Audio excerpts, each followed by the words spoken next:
Hey, what's going on, guys? Welcome back to the GM. It is your guy, Boulanger. Up next on the GM, Lamar Jackson is the Baltimore Ravens' real problem. Do me a quick favor, hit like. If it is your first time checking out the GM, hit subscribe. Also, hit the notification bell so that you get updates when we upload new content. Let's talk about it. Yeah, you heard it. Lamar Jackson is the problem for the Baltimore Ravens, but not the way that you think. The word problem is a double entendre. It's a word used, but for two different meanings. Lamar Jackson is a problem for the Baltimore Ravens. When they have him on the field, he creates a problem for every defensive coordinator, for every pass rusher, for every linebacker, and for every secondary player. He is the problem for the Baltimore Ravens. But on the flip side, he is the Baltimore Ravens problem, meaning he is the reason why they don't win. Let me explain. You see, when you have a level of greatness, it tends to make people around you look better than what they really are. You see, it doesn't mean that the other player around you don't have skill. It doesn't mean they don't have an ability to, you know, handle their own business on the field. It doesn't mean that they don't uh, have ability. It just means because you're so great, you elevate players who may not otherwise be elevated. Let me explain. You see, if the Baltimore Ravens in the Lamar Jackson era has been rated to have a top offensive line, that's the Lamar Jackson factor. That's the problem that he causes. Why? Because if Ronnie Stanley, now Morgan Moses, Zeitler, Lindenbaum, Simpson, in the past, Orlando Brown, Marshall Yonder, Ben Powers, and so many others, if they get beat and he eludes that defender and runs for a first down or throws for a first down or just flat out picks up some yards, that goes in the offensive line's credit, even if they didn't do their job to a appropriate level. That's the Lamar Jackson factor. If a wide receiver can't get open and Lamar Jackson can run around in the pocket and run around in the pocket, and then a guy finally comes open because the defender cannot track him down and he throws the ball, that's the Lamar Jackson factor. The bigger question is, why couldn't that receiver get open? If Lamar Jackson and the Baltimore Ravens are the number one run team, I think 4 or 5 years out of his 6 in the league, but he's the leading rusher for all of those teams, that's the Lamar Jackson factor. See, what begins to happen is the numbers and the percentages and the skill set or lack thereof of other players gets elevated because Lamar Jackson seems to be what they call a force multiplier. I don't know if that's a real term, but I've heard it used, and it means you make other people around you better. But the truth of the matter is, Lamar Jackson is the Baltimore Ravens' problem because he has been so great.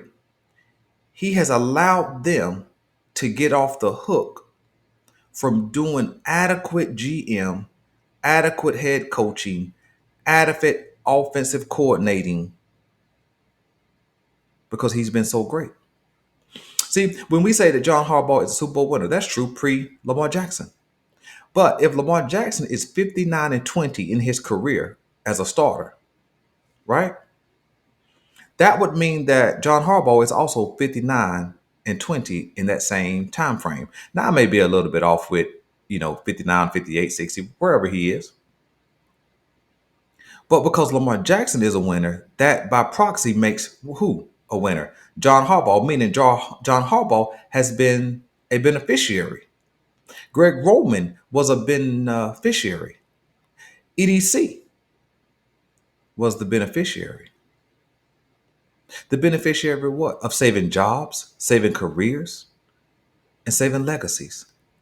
Because the truth of the matter is, Lamar Jackson has had to be so great that it kind of puts makeup on the inadequacies that are around him and still around him.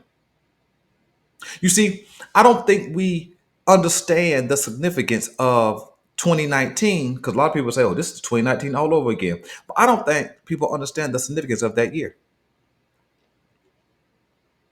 But let's go back to 2018 because you guys have heard me say this before. 2018, John Harbaugh should have been on his way out. Matter of fact, he should have been gone in 2016. He should have been gone in 2017. In fact, if we go all the way back to 2015, he should have been gone then because he had had 3 straight years of missing the playoffs. And he was on his way in 2018 missing the playoffs until Lamar Jackson ran in through the Baltimore Ravens into the Super Bowl. Excuse me, into the playoffs, and they got beat. You see, so then we come to 2019. Nobody had any expectations for Lamar Jackson because nobody had a real idea of what he was going to do in the NFL. So he ran and threw himself into the MVP and earned John Harbaugh another year. Even though 2 years straight we didn't show up in the playoffs. That's just the truth, especially on the offensive side of the ball. You see, nobody gives him enough credit. And understanding that it was Seth Roberts and Willie Snead. On any other team, those guys are 4 or 5 in the receiving order. But for Lamar Jackson, he was 1 and 2. I'm going somewhere, I promise. When we go to 2020, the Baltimore Ravens, I think they went 11-5 or something like that. They win their first playoff game, all those kind of things. Marquise Brown and Lamar Jackson are developing a connection, so on and so forth. We understand that 2021, Lamar Jackson gets hurt early. At that time, he had them at the top of the AFC. In 2022, he had also had them at the top of the AFC when he gets hurt.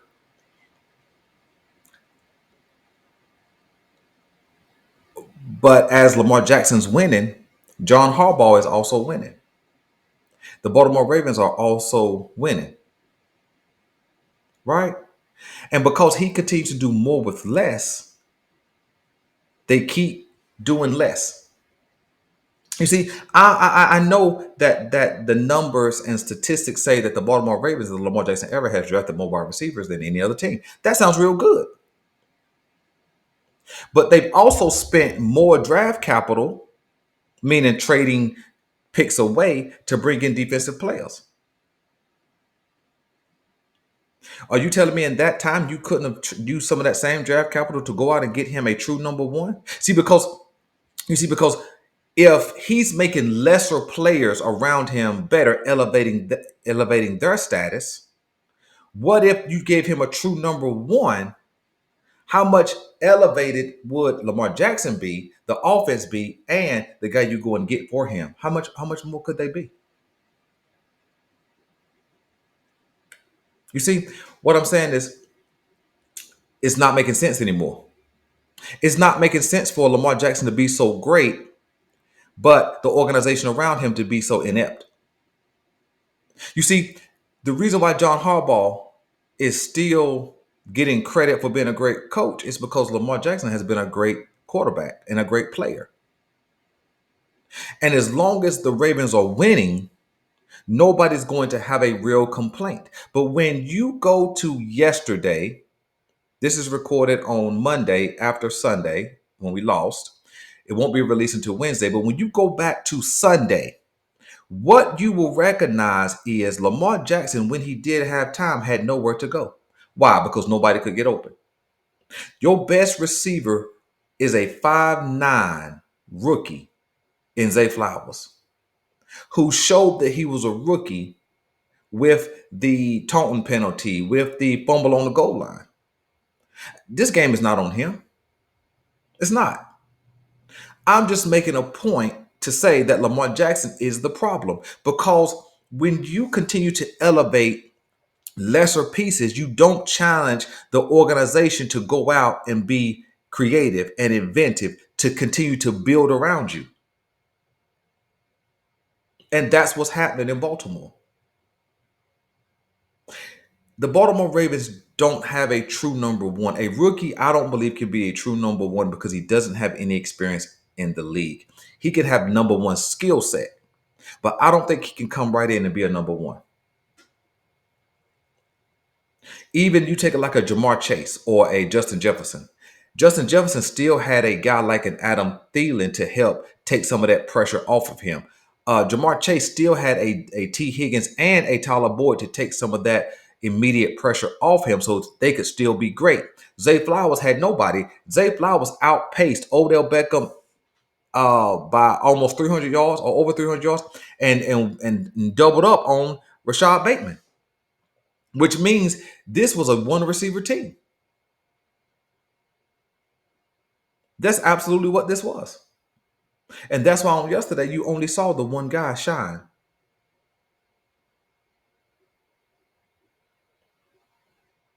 And it's because Lamar Jackson, and I'm not saying Lamar Jackson shouldn't be great. I'm not saying Lamar Jackson shouldn't play his best. I'm not saying Lamar Jackson shouldn't be elusive and shouldn't run with the ball. I'm not saying any of that. But what I am saying is what happened to Lamar Jackson and the Ravens on yesterday is they didn't have a guy or a couple of other guys to say, okay, Lamar, we got you. Here's a question. What have the Baltimore Ravens really done at running back? We understand that J.K. Dobbins has been down basically 3 years straight.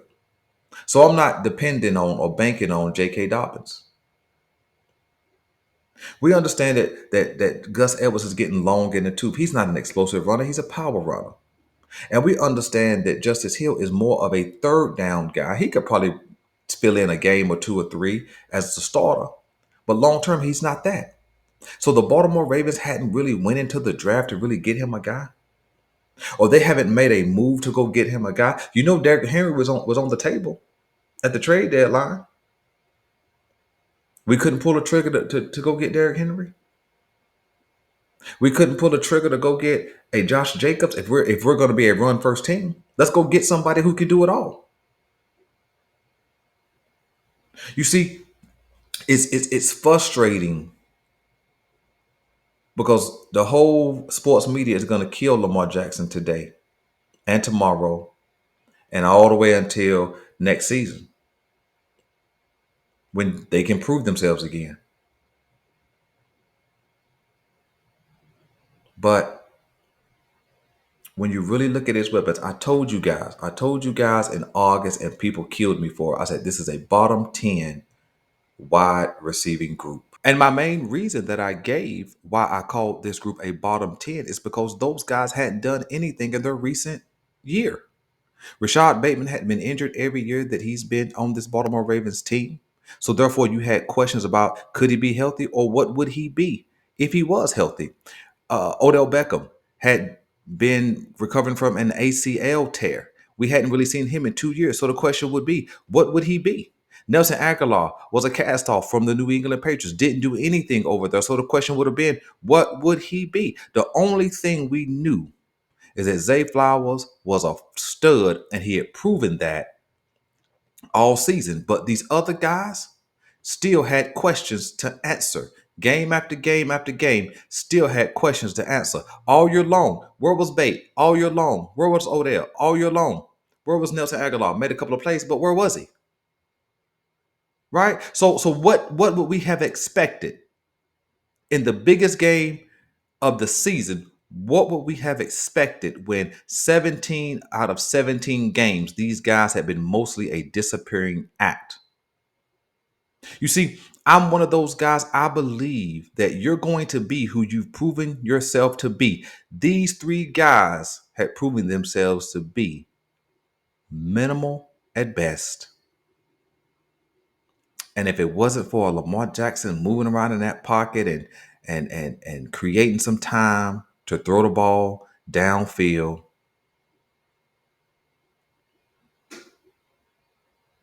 they would have been even less of themselves. See, we can say whatever we want to say about Lamar Jackson. Maybe he still has some footwork to work on. Maybe he still has some pocket presence to work on. But the fact of the matter is, this guy carried this team all year long. And that's what the problem is. Because when you carry a team, you can't afford, you cannot afford not to be your best. You can't. Because when you're not your best, you lose. Think about what I'm finna say. If the offense, and I'm specifically talking about the offense, because this is the best defense he's played with in his career. But if the other guys just lift him up a little bit, if Zay holds on to the ball at the goal line, even if he just goes dead leg, falls at the one, or if he just powers through versus leaping, trying to leap it into the end zone. Even if he gets stopped, we're at the one for 4 plays. That's 7 points. Then we don't even have to go to the Isaiah Likely jump ball scenario. You see, I think it was a misstep to trade out to trade out Mark Andrews for Isaiah Likely, when Isaiah Likely and Lamar Jackson had developed a chemistry over the last 7 to 8 games. But as soon as Mark Andrews get healthy, let's put Mark Andrews back in. He hadn't even got up to game speed. He hasn't played in 8 weeks. What are we or 9 weeks? What are we doing?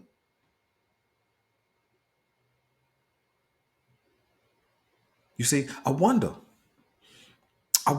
if Lamar Jackson wasn't so good. I wonder if he was an average runner with the football. I wonder would they have done something else at the running back position. I wonder would they have went and got him a guy that was like that. I wonder. I wonder would they have tried to go get Jonathan Taylor when he was holding out. I wonder would they have tried to go get Derrick Henry. I wonder. But you know what the problem is? The problem is because Lamar Jackson is their best runner, so therefore he plays running back. He is their best athlete, so he has to be always athletic. He is a cover all for a bad offensive line, so they don't make any upgrades. They don't make any additions. And so here you have it.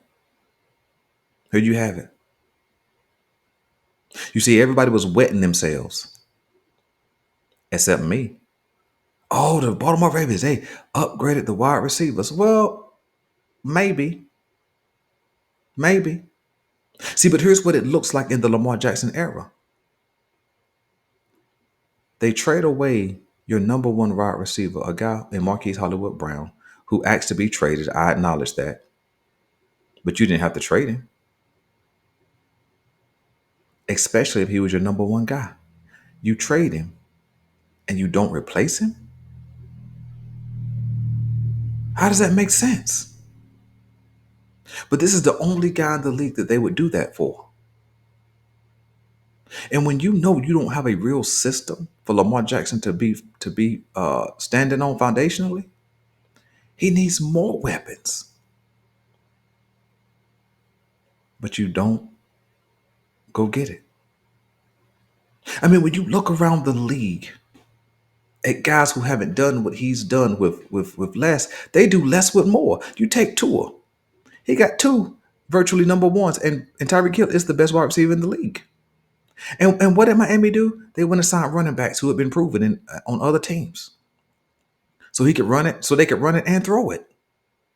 Not so that Tua can do it, but what the Ravens do, they say, oh well, Lamar Jackson, he can run it.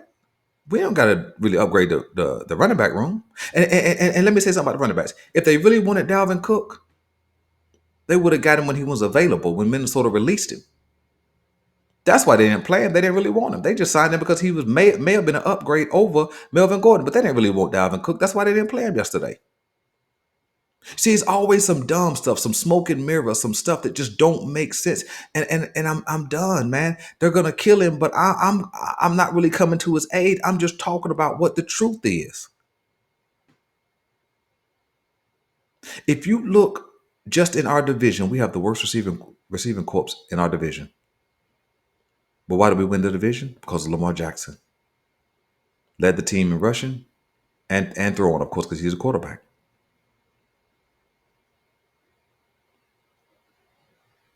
We got a worse receiving corps than the New York Jets,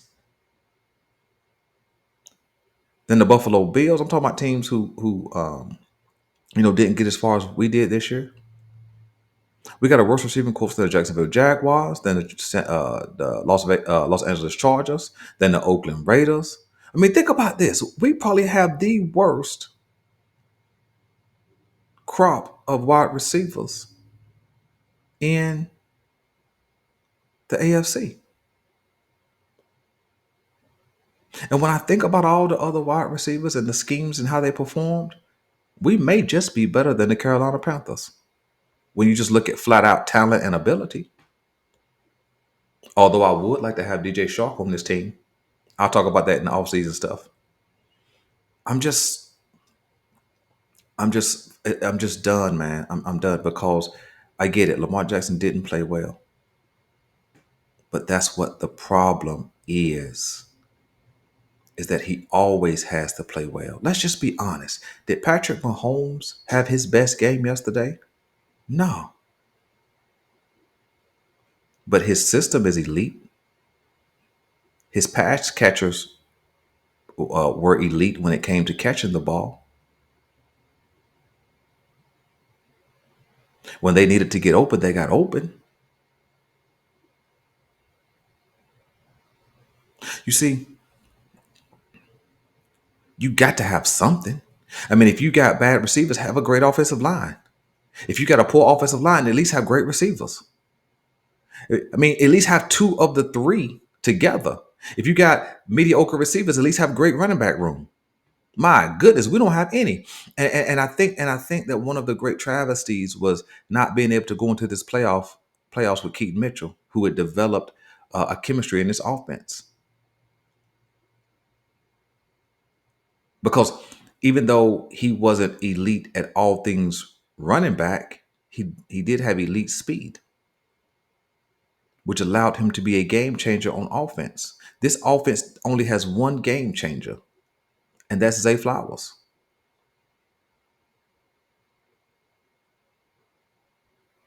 And so basically, it becomes Zay and Lamar playing against the whole defense. And I understand Mark Andrews is back and Isaiah Likely and all those kind of things. Yeah, but if you're not going to use them, right? But having a elite level wideout, a guy who is a true number one, would take so much pressure off of Lamar Jackson. Would take so much pressure off Zay. Would take some pressure off of Mark Andrews. It may take some pressure off the play calling. But it's irresponsible. It's irresponsible to continue to put this kind of support and cast offensively around Lamar Jackson. It's inappropriate at this point because every other franchise guy has a guy that's not a rookie. When you look at everybody else's top 10 list,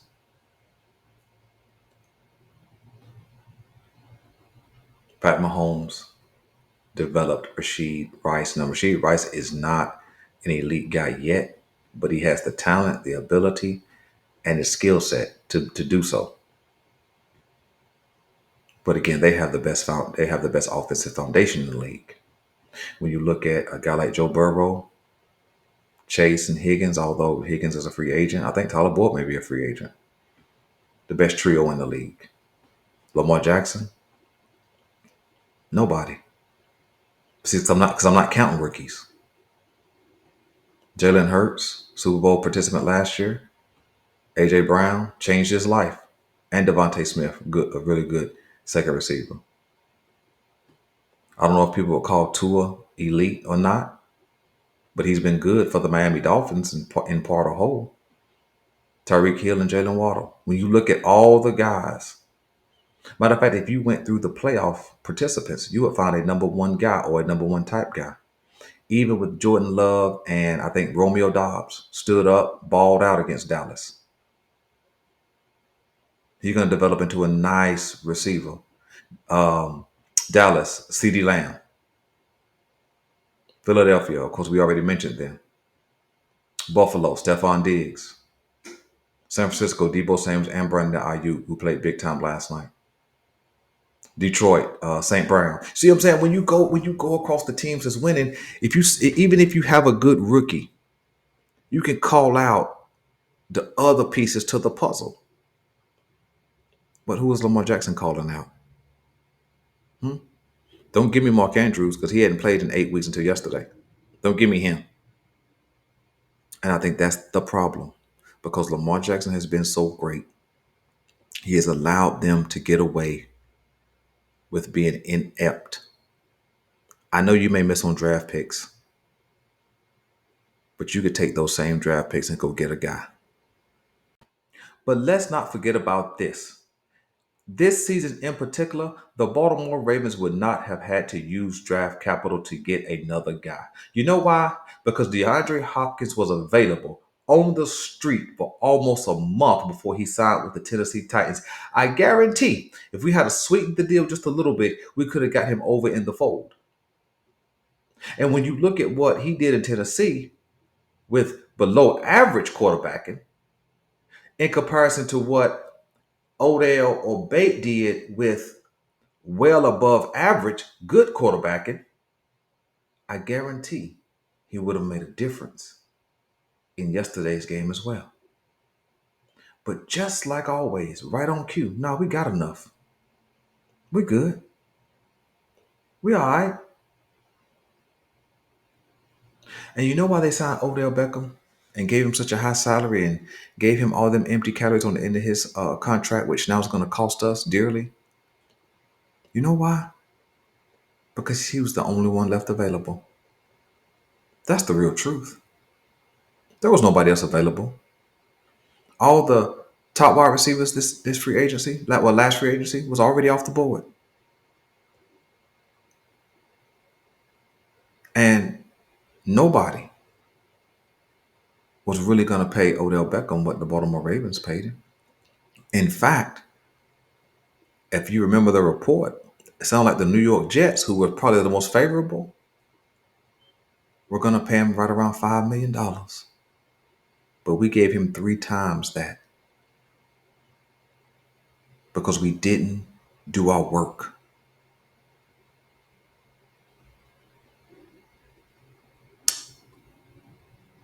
Lamar Jackson is the Baltimore Ravens' problem. And it's not because he's not great. It is because he has been, which allows them to be complacent. It allows them to be comfortable. And it allows them to stay status quo.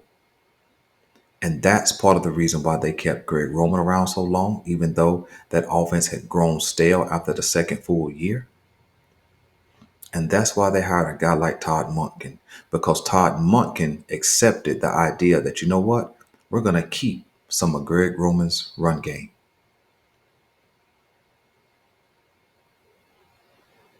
I guarantee another OC was like, nah, it's my system or not. And that's the Baltimore Ravens problem. Is that Lamar Jackson has been their number one runner, and he also plays quarterback. So you don't have to address anything other than defense. Think about it. Think about what the Detroit Lions did. I killed the Detroit Lions for drafting Gibbs so early, but he turned out to be a great player. They drafted Gibbs, and traded a good running back in Swift who was already on the roster. Why? Because they want to upgrade. They don't want to be complacent. And they still had David Montgomery on the roster. So then Jared Goff could turn around and hand him to both backs. And he has a number one wide receiver. And they killed it with the draft on Laporta. That's why they could be in that game yesterday against the San Francisco 49ers. Now they lost, but that's why. You're watching organizations build around their quarterback, not just depend on their quarterback. Lamar Jackson is the real problem for the Baltimore Ravens. And I hope this offseason he stands up and makes some demands. I know he's under contract, so it's not much he can say, but I hope he makes some demands. I hope he goes and requests, hey, get me another number one. Let's upgrade the wide receiving room even more. Hey, get me a nice running back. Get me a guy who it don't have to be Saquon Barkley, who's been injury prone. It don't have to be that. You can go in the draft and get one. But get me another back, a guy who can do it all, a guy with some speed, a guy with some power, a guy with some hands. Help me out here. And by all means, please don't bring me back J.K. Dobbins. That's what I'm saying if I'm Lamar Jackson. Please don't bring me back J.K. Dobbins. J.K. Dobbins' lower body is beat up to pieces, injured to pieces. Let him hook up with another team and prove himself. It's too late in the game for him to come and try to prove himself to the Baltimore Ravens at this point. Listen, I'm your guy, Boulanger. This is the GM, and we're out.